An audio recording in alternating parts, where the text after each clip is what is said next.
Greetings! We travel to the New World this week for the first and last time this semester with Popol Vuh, a Quiche epic. Don't worry, we'll spend plenty of time in the Americas, both North and South, in World Lit too. Popol Vuh is an ancient work composed by the Quiche people. Quiche is spelled with a Q, but also spelled K''Iche. It means many trees. The Quiche lords would have received the book or parts of it while on pilgrimage to sacred sites on the Atlantic coast of Central America. The Popol Vuh would have been written down in Mayan writing, which was a glyph-based or a picture-based system of writing. The Popol Vuh that comes to us is an alphabetic transcription by Quiche authors shortly after the Spanish conquest of 1524. In other words, the Quiche wrote down a version where they used the Roman alphabet instead of glyphs. They still used their own language, of course. Between 1701 and 1703, a Spanish friar named Francisco Jimenez made a copy of Popol Vuh in which the Quiche alphabetic version is in one column and the Spanish translation in another. Some of you may have traveled to former Mayan areas of Central America, to the Yucatan Peninsula, say Cancun, Playa del Carmen, Cozumel, Guatemala, or Honduras. If so, you are visiting the home of the Mayan civilization. The Quiche people are descendants and inheritors of Mayan culture in the highlands of what is now Guatemala. The Mayans are a fascinating people with a colorful and well-developed mythological universe. Some of their achievements include a system of mathematics based around the number 20 instead of 10 like in our system, the only pre-Columbian writing system in the Americas, and a deep understanding of astronomy, which they wove into their daily lives and mythology. Here's a train of civilization in Central America that led to the Quiche culture which produced Popol Vuh. First we have the Olmecs. They were a thing between 2500 and 400 BCE, and not very much is known about them, other than they were builders.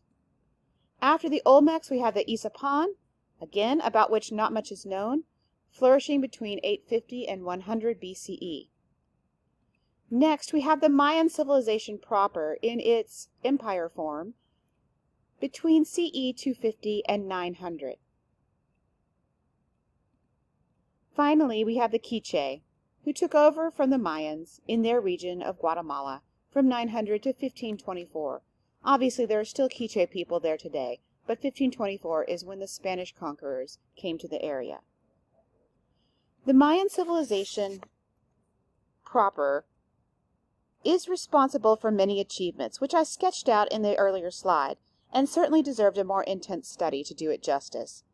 By the end of the late Classic period, between 600 and 900 CE, the Mayan people were, quote, caught in a deepening vortex of overpopulation, environmental degradation, malnutrition, and warfare, according to Tedlock, pages 22 through 23. The Quiche kingdom arose after the collapse of the Mayan civilization. Let's talk about the literary features of Popol Vuh. When the Spanish arrived in what is now Guatemala in 1524, they quickly began to colonize the area, both politically and culturally, burning many books filled with Mayan writing. Only 4 such books now exist, one of which is Popol Vuh. Popol Vuh, or the Book of the Council, contains tales of cycles, where earthly events are echoed in the heavens. This renders a mythological explanation for the patterns and existence of astronomical bodies. The writers of the alphabetic Popol Vuh make it seem like they are reconstructing a story from memory, but they may have been writing in consultation with a Quiche copy, which they kept hidden from the Spanish. Popol Vuh conceives of creation as a dialogue between the gods of the sky and the gods of the sea. These gods try to create humans 4 times, with the first 3 tries being either unsuccessful or unsatisfactory. In the first try, they end up with beings that can't talk or worship, so those become the animals. In the second attempt, they make people out of mud, but these people can't hold their form, and they dissolve quickly. On the third try, the gods make people out of wood. This attempt is successful in creating people who can talk, think, procreate, etc., the men don't pay any attention to the gods, so the gods send a flood to destroy them. Does this sound familiar? Finally, on the fourth try, the gods make people out of corn. This method finally takes, and people are thus created and maintained.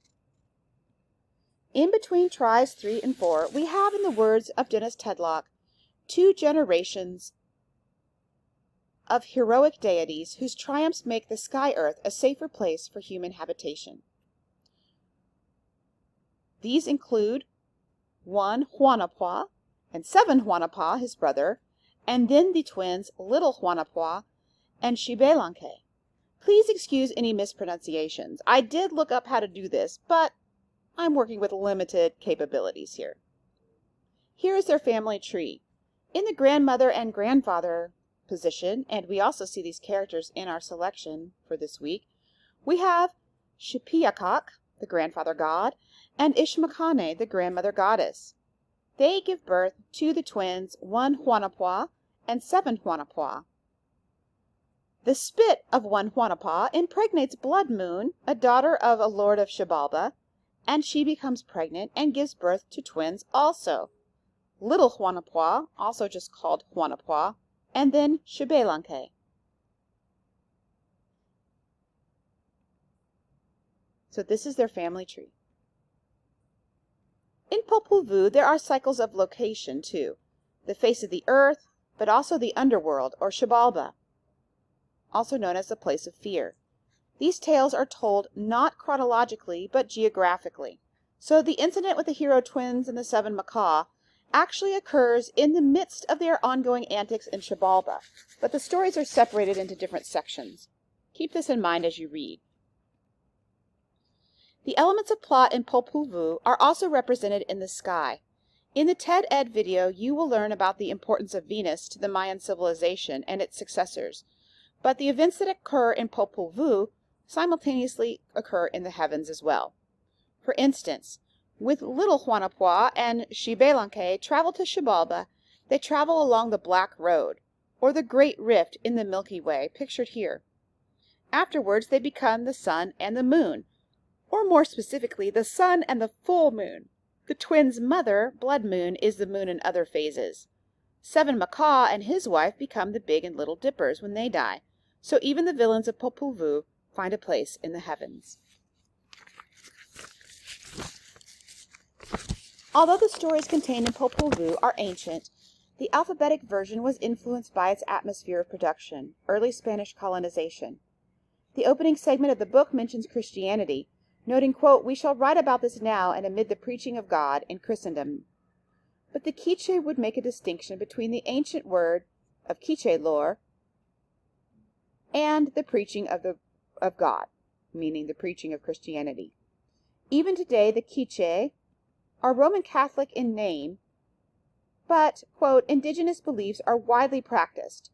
The saints, the Virgin Mary, and the devil are often identified with Mayan deities," according to Encyclopedia Britannica. Tedlock reports that Quiche daykeepers, the practitioners of indigenous religion, quote, "go up to a remote mountain shrine, sending up great clouds of incense for multitudes of deities and ancestors. They sometimes begin and end by running through an Our Father, which is the Lord's Prayer, and a Hail Mary or Ave Maria, and crossing themselves. I guess these daykeepers are covering all their bases, but we've seen this hodgepodge of religions in Sunjata, the Pillow Book, and even the Inferno." I hope you enjoy the mythological stories contained in the Popol Vuh. As you read, think about how family operates, what makes for a hero, and how the Quiche viewed their gods. Mayan gods did not deal directly with people, and the sections assigned for Popol Vuh reading this week, besides discussing their manner of creation and their 4 lines of descent, do not really touch on the human world at all. Thank you for listening.